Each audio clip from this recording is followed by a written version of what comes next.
اور اس کو اس جارحیت کا منہ توڑ جواب دیا جائے گا۔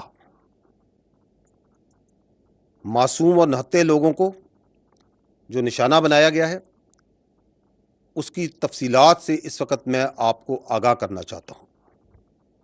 ٹوٹل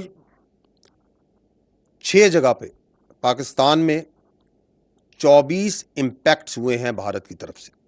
یہ جو امپیکٹس ہیں مختلف طریقوں سے مختلف ویپنز کو استعمال کرتے ہوئے کیے گئے ہیں 6 مقامات پر۔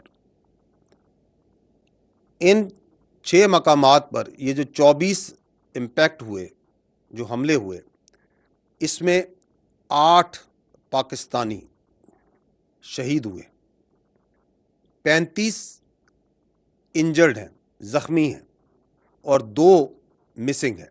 جو ابھی تک کی ہمارے پاس ڈیمیج اسیسمنٹ ہے، جو اطلاعات ملی ہیں، اس کی یہ سمری میں آپ کو بتا رہا ہوں۔ اب میں فردن ایک ایک جگہ کی تفصیل پہ آتا ہوں۔ احمد پور ایسٹ میں مسجد سبحان کو نشانہ بنایا گیا، یہاں پہ 4 سٹرائکس کی گئیں، یہاں پر 5 بے گناہ پاکستانیوں نے شہادت نصیب کی۔ ان میں ایک 3 سال کی معصوم بچی بھی شامل ہے، 2 بالغ مرد ہیں، 2 بالغ خواتین ہیں، 31 یہاں پہ معصوم شہری انجرڈ ہوئے ہیں، زخمی ہیں، جن میں 25 مرد ہیں اور 6 خواتین ہیں۔ یہاں پہ ایک مسجد شہید ہوئی ہے، اور اس کے علاوہ 4 جو کوارٹرز ہیں جن میں معصوم لوگ رہ رہے تھے اور فیملی کوارٹرز تھے 7 لوگوں کے، جو سول آبادی تھی، اس میں نقصان پہنچا ہے۔ مظفر آباد میں شائی والی نالہ یہ جگہ ہے، یہاں پہ مسجد بلال کو نشانہ بنایا گیا، 7 امپیکٹس ہوئے یہاں پہ دشمن کی طرف سے، اس میں ایک بچی زخمی ہوئی ہے، اور ایک مسجد جو سی ہے وہ شہید ہوئی ہے اور اس کو نقصان پہنچا ہے۔ کوٹلی، یہاں پہ مسجد عباس کو نشانہ بنایا گیا، یہاں پہ 5 سٹرائکس ہوئی ہیں، 2 یہاں پہ شہید ہیں، ایک 16 سال کی بچی اور ایک 18 سال کا بچہ۔ اس کے علاوہ ایک ماں اور اس کی بیٹی زخمی ہیں اس وقت۔ مرید کے، یہاں پہ مسجد ام القریٰ کو نشانہ بنایا گیا، 4 سٹرائکس کی گئیں، ایک شہید ہے مرد، ایک مرد انجرڈ ہے، زخمی ہے، 2 یہاں پہ لوگ مسنگ ہیں ابھی۔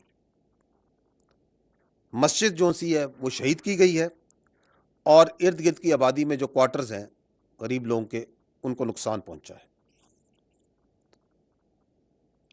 اگلی لوکیشن ہے سیالکوٹ، اس کے شمال میں گاؤں ہے کوٹلی لوہارا، وہاں پہ 2 سٹرائک کی گئیں، ایک جو ان کا گولا ہے وہ مس فائر ہو گیا ہے، وہ اسی طرح وہ پھٹا نہیں ہے، اور ایک جو ان سے اوپن فیلڈ میں گرا ہے۔ تو یہ 2 سٹرائکس ہوئی، لیکن یہاں پہ کوئی نقصان نہیں ہوا۔ آخری جو لوکیشن ہے وہ ہے شکر گڑھ کے قریب، اور یہاں پہ بھی 2 سٹرائکس کی گئیں، 2 امپیکٹس ہیں گراؤنڈ پہ، نقصان کوئی نہیں ہوا ہے، ایک چھوٹا ہسپتال جو ڈسپینسری ہے اس کو مائنر ڈیمیج ہوا ہے۔ جیسا کہ میں نے پہلے کہا کہ دشمن کے اس بزدلانہ، بلا اشتعال، بلا جواز حملے کا بھرپور جواب افواج پاکستان پاکستانی قوم کی حمایت سے دے رہی ہیں اور دیتی رہیں گی۔ اور آپ کو شاید یہ معلوم بھی ہو کہ یہ جو میں نے آپ کو لوکیشنز بتائیں، صرف کل جو گزرا ہوا کل ہے، اس کے اوپر میڈیا اور انٹرنیشنل میڈیا کو لے کے جایا گیا تھا، کیونکہ یہ بلا جواز جو ایک الزامات لگائے جاتے تھے ان کے سامنے وہاں پہ کھول کے رکھے گئے تھے۔ اور آج صبح میڈیا باشمول انٹرنیشنل میڈیا نے مرید کے اور بہاولپور میں جانا تھا، جس کا اعلان کل شام کو دیا گیا تھا حکومت کی جانب سے۔ اور آج دن ہونے پہ میڈیا کو اور انٹرنیشنل میڈیا کو ان تمام لوکیشن پہ، ان تمام مقامات پہ جہاں پہ معصوم پاکستانیوں کا، معصوم جانوں کا نقصان کیا گیا، بچوں کو، عورتوں کو بربریت کا نشانہ بنایا گیا، لے جایا جائے گا تاکہ بھارت کی اس جارحیت، اس ننگی جارحیت کو تمام دنیا دیکھے اور آپ کے سامنے لائی جائے۔